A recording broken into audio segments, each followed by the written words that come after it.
बिस्मिल्लाहिर्रहमानिर्रहीम। अस्सलाम वालेकुम दोस्तों।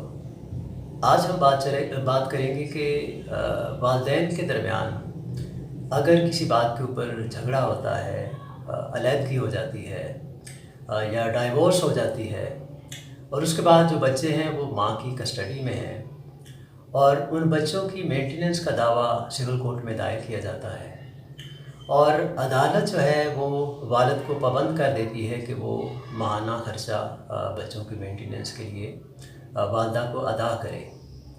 इस सूरत हाल में अक्सर देखा जाता है कि वालिद जो हैं वो ख़र्चा जमा नहीं करवाते और बच्चों की मेंटेनेंस के लिए बड़े मसाइल पैदा होते हैं।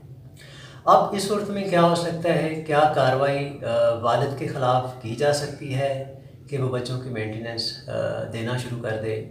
बाज़ औक़ात ऐसे भी होता है कि वालिद जो हैं वो 1 महीने मेंटेनेंस के पैसे जमा करवाता है कोर्ट में आके, उसके बाद फिर 2-4 महीने वो नहीं करवाता।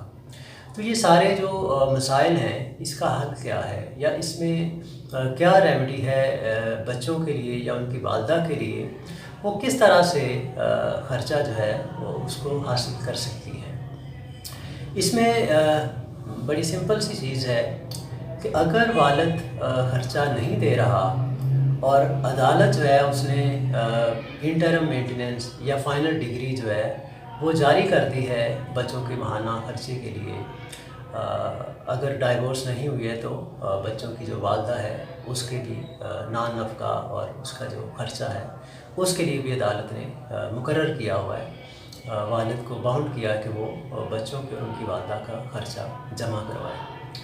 लेकिन जब ऐसा नहीं होता तो उसके बाद क्या सूरत हाल पैदा होती है। इसमें अदालत जो है उसके पास ये पावर है कि वो ऐसे शख्स को गिरफ़्तार करने के लिए उसके वारंट जारी करे। अदालत उसको तलब करती है थ्रू पुलिस उसको अरेस्ट करती है।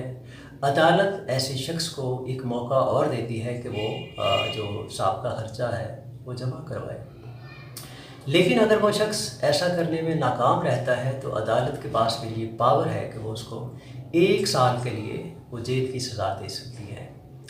अब अक्सर दोस्त ये सवाल हमसे पूछते हैं कि क्या 1 साल की सज़ा काटने के बाद अब वो जो ख़र्चा है, जो ज़िम्मेदारी है, वो वालिद के सर से उतर जाएगी या अभी बाकी रहेगी।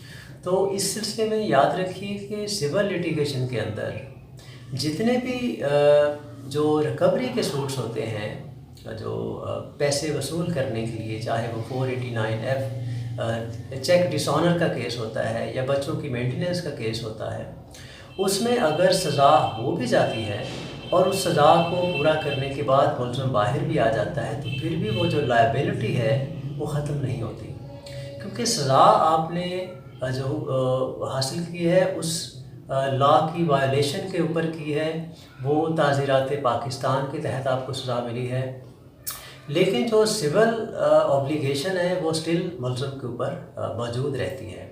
अब उसमें फिर अदालत क्या कर सकती है, अगर तो कोई प्रॉपर्टी वगैरह वालिद के नाम पर है या मुलज़िम के नाम पर है तो उसको सेल आउट करके वो पैसे जो हैं वो वसूल किए जा सकते हैं।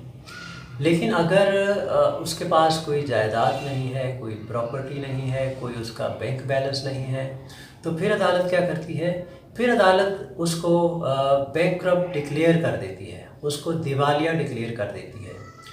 उसके बाद ऐसा शख्स जब भी कोई प्रॉपर्टी ख़रीदेगा या उसके पास कहीं से भी कोई पैसे आएंगे तो अदालत को जैसे ही वो इंटीमेशन मिलेगी, अदालत फौरी तौर पर उसके ख़िलाफ़ कार्रवाई करके उस जायदाद को या उस अमाउंट को जो उसके पास आई है उससे लेकर के वो बच्चों को या जो मुतासरा फरीक है उसको दिलवा सकती है।